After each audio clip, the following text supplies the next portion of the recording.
I'm not gonna lie, I'm pretty pleased about how the lighting is coming out so far. Not too bad. We're getting there. It's not finished yet, obviously. Got two fans up front, nothing too fancy. And slide in here, we got one back fan, CPU fan. That AMD actually comes with the Ryzen processor. And we probably won't see it just because I'm sitting here doing it. There we go. It actually rotates on like a rainbow type color rotation, so it looks pretty slick. Let me see the Asus that just lights up. It's not like RGB addressable or anything like that. I am planning to put a fan down the bottom, like right about there, as well as top mounted up here, of course. But up here, this I'm a very big fan of. So we have a kind of a pulsing back and forth with the LED RAM sticks on the right hand side. Nice little marquee effect. Think of like the lights of any like famous theater or something like that. The billboard lights. So it kind of reminds me of that sort of effect. So these are both the same. It's actually the same version of Corsair RAM, just 2 years apart in terms of when the model was made versus not made, and then some peripherals yet to be attached. And I'm being lazy at the moment. I was running my laptop, so everything, keyboard, mouse, headset, all that stuff is literally all into the hub, which it normally isn't. It's directed straight to 3.0s and whatnot, but it is a 3.0 hub. It's just, I'd like to get less wires when I don't need them, but with that, all I have to do is remove the hub and just swap it over to the laptop, and I was able to go. But now the desktop is back up and running. We are good to go. Of course, a little bit of external storage up there, always good. Backup, and PS4 controller. Well, it's PS4 style controller. I do have an Xbox one as well, but that one is not currently attached. We got our hard drive bays down here, which is one of the reasons it's actually, would be two of them, but I removed one of the cages, which is where I'm going to slot that fan. So that will both get us the power supply and some backside ambient lighting down there. And then at the top, if I put a fan up in the front here, it'll put project light down here. And then I'm going to put a clear blue tint from Fractal Design in the back there. That's going to come down and look really nice, so it won't push too much more blue into the mix, but it will have a little hint of it. And since it is kind of visible, you'll be able to see through, so it has a nice little effect to it. Anyway, that's the overall plans for the lighting, and so far I am pleased with how it sits and stands. We will see how it progresses. I don't know. I don't think it's going to progress necessarily quickly to that stuff. Might go to some default fans just to fill in the blanks, so to speak. But we are absolutely getting there, kiddies. We are absolutely getting there. So we're now rocking AMD 7 or AMD 3, I don't know, 7, whatever the fuck. The badass fucking AMD chip now. And a X570 Pro MSI motherboard. So a full swap from Intel setup to AMD setup for the processor, but of course still rocking the Asus graphics card, the 1080 Ti. That did not get any change or adjustment.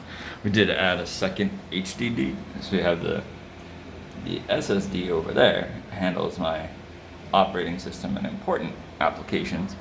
I did add a second HDD that you can see underneath there. So I now have a 1 terabyte HDD there that's basically for backup or less important applications. Like something like Photoshop or my Unreal Engine. All those sorts of things. Like they need that sort of speed. You can get away with games without it. Trust me. This SATA, SATA, whatever is plenty fast. So, and then the drive that I had is actually 6 terabytes. It's a 6 terabyte WD Black, and that I currently at the moment actually have one of my friends on our Discord there. So I'll just talk to you guys. What up? So one of my friends on the Discord server, hang out at, chat and whatnot. He was making fun of me for getting 6 terabytes of data. That's a lot of fucking storage, you know? Who the fuck uses that much? Well, me apparently, obviously. I'll get to that in a second. But my response to him was like, well, first thing, it's a WD Black. You know, it's intended for gaming speed storage, whatever. And what I did was it was leading up to Thanksgiving, Black Friday week here in the U.S., as that's where I am. And what I did was I added it to my Amazon cart just to wait and see if it would go on sale. And it did. It went on a 12-hour flash sale and was legitimately less, no lie. The 6 terabyte was less, substantially less, than the 4 terabyte I was originally going to get was going to cost. So I pulled the trigger on that one and got the extra 6. I currently now have like 95 different games installed on that single drive, and still over a gig storage to spare. So that's fucking fabulous. I'm sick of having that, like, yay, I can play one of 3 games. Nope, sorry, can't play that, can't install it. Nope, sorry, can't play that, can't install it. Nope, not no more.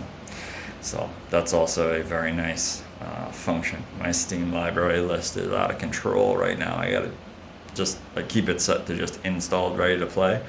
And before it was like 5 games, now it's like 50. Well, actually, I believe Steam has 82, 83 total games installed at the moment. The rest are from other distributors or individual publishers, things like that, standalones, whatnot. Obviously, Blizzard, Call of Duty stuff is not on Steam. This was supposed to be like a super short video to go on Instagram, and now it's like a wicked long video that should probably go to YouTube or some crap instead. I never do this shit. Yeah, it's an upside anyway. The good part of getting that drive is that I have storage out the wazoo, so I can keep a ton of games installed.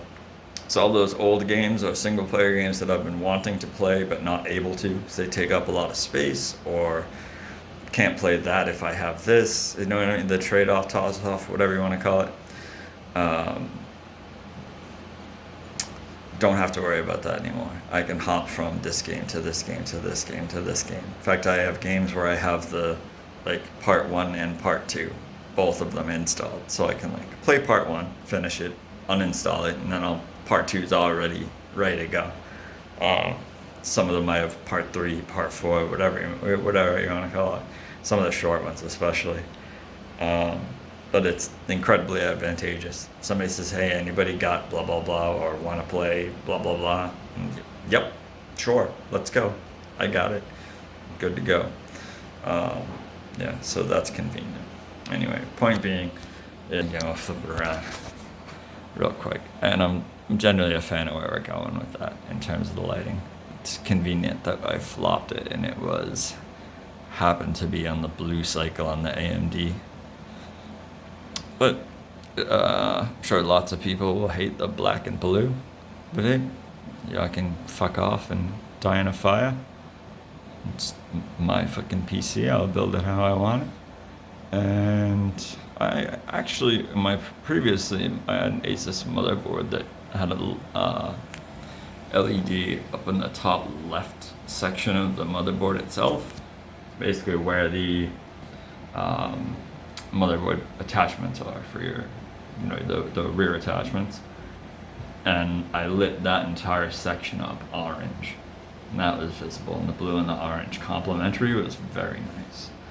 And I did not have an LED on my radiator, so there is no light coming from there, just a little bit, and only 2.6 of RAM. So there's substantially less stuff going on, so the orange stood out more. Now it's kind of become a all blue with that AMD. Interestingly, I had a different cooling I was gonna use, and it just was shit. It actually died. So luckily, the Ryzen processor actually comes with that AMD cooling unit. It's both a radiator and a fan. In fact, they came with the fan attached to the radiator. You can do it with or without the radiator, and just the fan, or the fan and radiator together.